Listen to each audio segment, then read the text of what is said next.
சொல்லுங்க நீங்க. தமிழகத்துல கிரானைட் ஊழல்களை கொண்டு வந்த முன்னாள் ஐஏஎஸ் அதிகாரி சகாயம் ஐஏஎஸ் உயிருக்கு ஆபத்துன்னு சொல்லி வெளிப்படையா சொல்லியிருக்காரு. நேர்மையாக இந்த வழக்கு விசாரிக்கப்படணும் அப்படின்னு சொல்லிட்டு யார் விசாரிச்சுட்டு இன்னைக்குதான் சொல்லியிருக்காரு. இல்லைங்க, விசாரிச்சுட்டு இருக்கிறது யாரு? தமிழகத்தில் விசாரணை போயிட்டு இருக்கு. இல்லைங்க, நீங்க அந்த கேள்வி என்ன கேட்க கூடாது.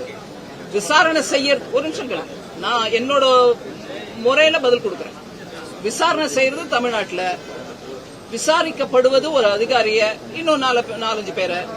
அவங்கள ஒரு பயம் வருது, எனக்கு ப்ரொடெக்ஷன் வேணும்னு கேட்கிற மாதிரி நீங்க சொல்றீங்க. சோ விசாரணை ஃபேரா நடந்துச்சுன்னா அந்த பயம் இருக்கக்கூடாது.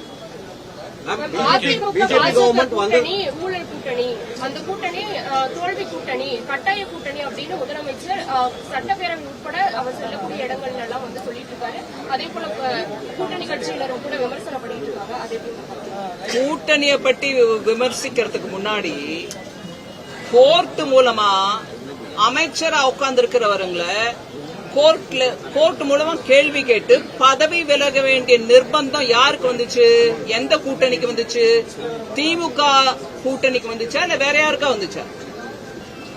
ஊழல் காரணமாக கோர்ட், சுப்ரீம் கோர்ட் வரைக்கும் போய் இன்னைக்கு தேதிக்கு 2 அமைச்சர்கள், ஒரு அமைச்சர் ஊழல், இன்னொரு அமைச்சர் இன்னொரு விஷயம், இறங்கிக்கிட்டே இருக்காங்க பதவி.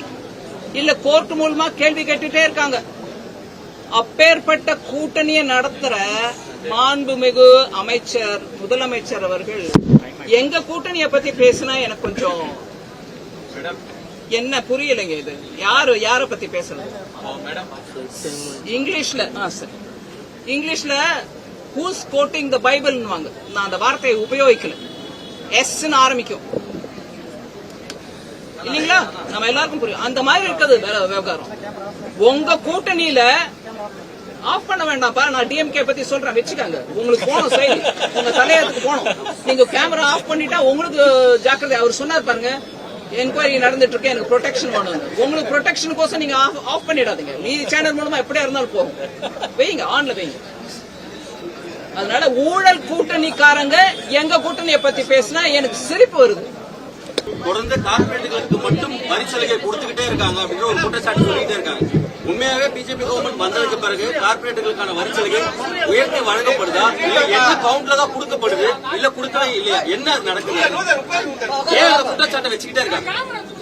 அவங்க தமிழ்நாட்டுக்கு நான் பணம் கொடுக்கலன்ற குற்றச்சாட்டையும் வச்சுட்டே இருந்தாங்க. நான் வந்து ஒவ்வொரு தினமும் தொண்டை கிழிய சொல்லிட்டே இருக்கேன், நம்பரையும் கொடுத்து சொல்லிட்டு இருக்கேன், பேப்பர் உங்க எல்லாருக்கும் டிஸ்ட்ரிபியூட் பண்ணிட்டே சொல்லிட்டு இருக்கேன், கொடுத்துட்டு தான் இருக்கும்.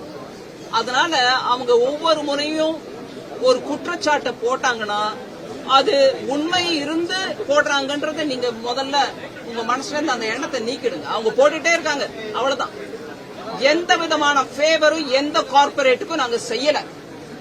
அதனால இதை திருப்பி திருப்பி சொன்னாங்கன்னா நீங்க, நான் என் தரப்புல உங்களுக்கு கேட்டுக்கிறேன், தயவு பண்ணி கேளுங்க, கொஞ்சம் ஆதாரம் கொடுங்க ஐயா, ஏதோ ஒரு ப்ரூஃப் கொடுங்க. அவங்கள போய் நாங்க கேட்கிறோம், நீங்க கேளுங்க.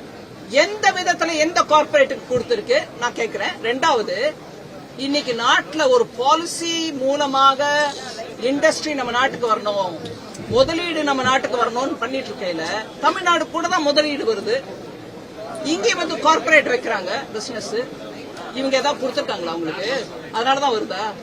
நாடு முழுவதும் கொள்கை சரியா இருந்துச்சுன்னா, நாடு முழுவதும் ஒரு ஸ்டேபிள் கவர்மெண்ட் இருந்துச்சுன்னா, நாடு முழுவதும் டாக்ஸ் பாலிசி சாதகமா இருந்துச்சுன்னா, எல்லாருக்கும் சாதகமா இருந்துச்சுன்னா அந்தந்த பிசினஸ் வளரும். இன்னைக்கு எம்எஸ்எம்இ வளருது, சிறு குறு தொழில் தமிழ்நாட்டுல வளருது. அவங்களுக்கு பண்ணலையா? கொள்கை ரீதியா பண்ணலையா? அதனால இந்த மாதிரி அடித்தளமே இல்லாத குற்றச்சாட்டுகளை அவங்க சொல்ல நான் உங்களை விண்ணப்பிச்சு கேட்டுக்கிறேன், ஆதாரம் கேளுங்க. எப்படிங்க சொல்றீங்க? அப்படி யாருக்கு என்ன ஆதாயம் பண்ணி கொடுத்தாங்க? நான் இன்னைக்கு பிரதமர் ஐயா கேரளால போய் விழுஞ்சம் போர்ட்ட இனாகுரேட் பண்றாரு, சி போர்ட். உலக அளவுல அந்த போர்ட்னால நம்ம நாட்டுக்கு பெருமை.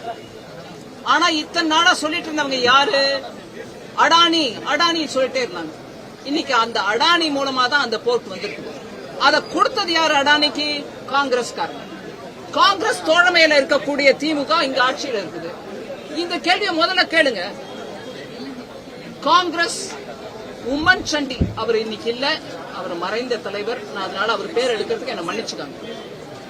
அவர் டைம்ல அந்த ப்ராஜெக்ட் அடானிக்கு கொடுத்தாங்க. டெண்டர் இல்ல ஒண்ணு இல்ல, அவர் கூப்பிட்டு கொடுத்தாங்க கையில.